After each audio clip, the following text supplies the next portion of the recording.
আসসালামু আলাইকুম ভিউয়ার্স, কেমন আছেন আপনারা সবাই? আজ আমি একটা সাধারণ সেলাই দেখাবো, যেটা দিয়ে আপনি আপনার ছোট ছোট শখ পূরণ করতে পারেন। যারা নতুন তারা অবশ্যই এটাতে উপকৃত হবেন। আমি আমার ছোট্ট পরিটার জন্য একটা প্যান্ট ডিজাইন করে সেলাই করছি। কী করব বুঝতে পারছিলাম না, তাই ছোট একটা ফুল এঁকে নিয়ে সেলাই করেছি। কতটা সুন্দর হবে সেটা বুঝতে পারছিলাম না, কিন্তু সেলাইয়ের পরে মাশাআল্লাহ অনেক সুন্দর হয়েছে। এটা আপনাদেরকে আমি অবশ্যই দেখিয়ে দিচ্ছি। প্রথমে আমি পাতা সেলাইটা দেখাচ্ছি।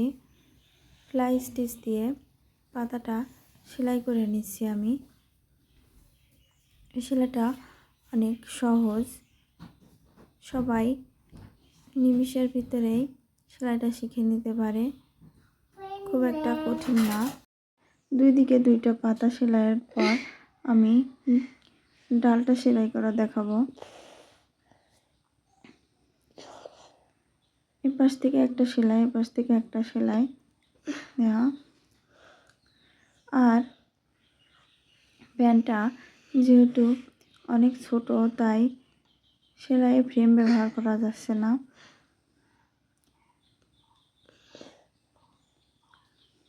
এবার ডাল সেলাইটা দেখুন।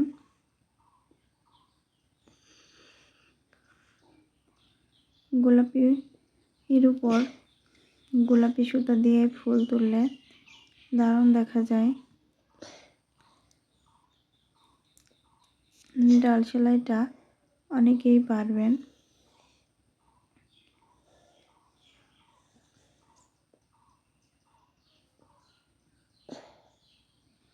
সেলাইয়ের সময় একটু আস্তে আস্তে টেনে দিবেন, যাতে জড়ো হয়ে না যায়।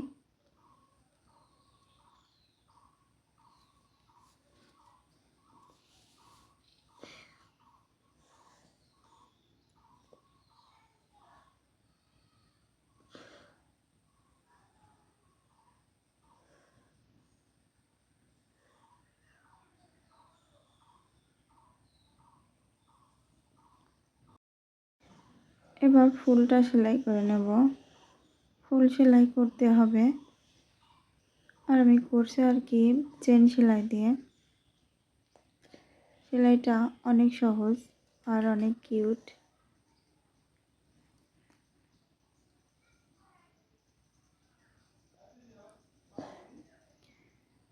পাঁচটা ছয়টা চেন সেলাই দিয়ে ফুলটা করা হয়েছে।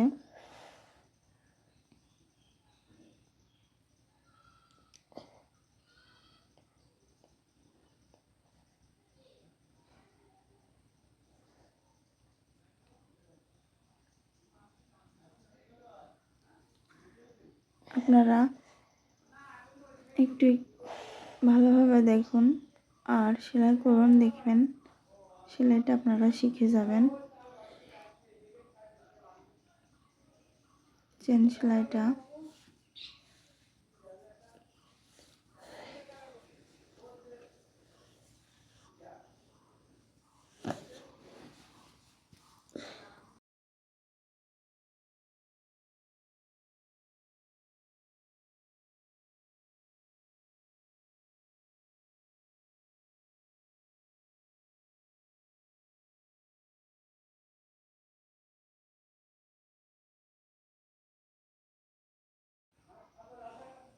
ফুলটা করার পর মাঝখানে আবার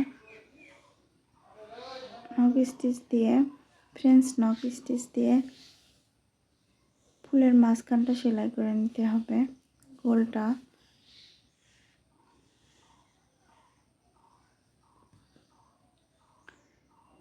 ফ্রেঞ্চ নক স্টিচ দেবার সময় ছোট একটা প্যান্টে করার সময় আর কি ভালোভাবে দেখানো যায়নি, তারপরে যেটুকু চেষ্টা করেছি দেখানোর জন্য।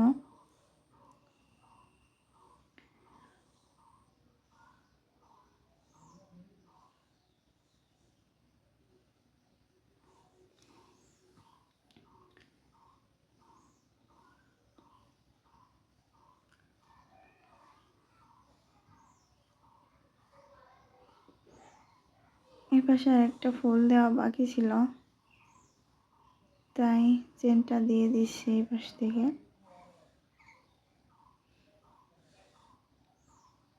ফ্রেঞ্চ নক স্টিচ সেলাইটা দেবার পর থেকে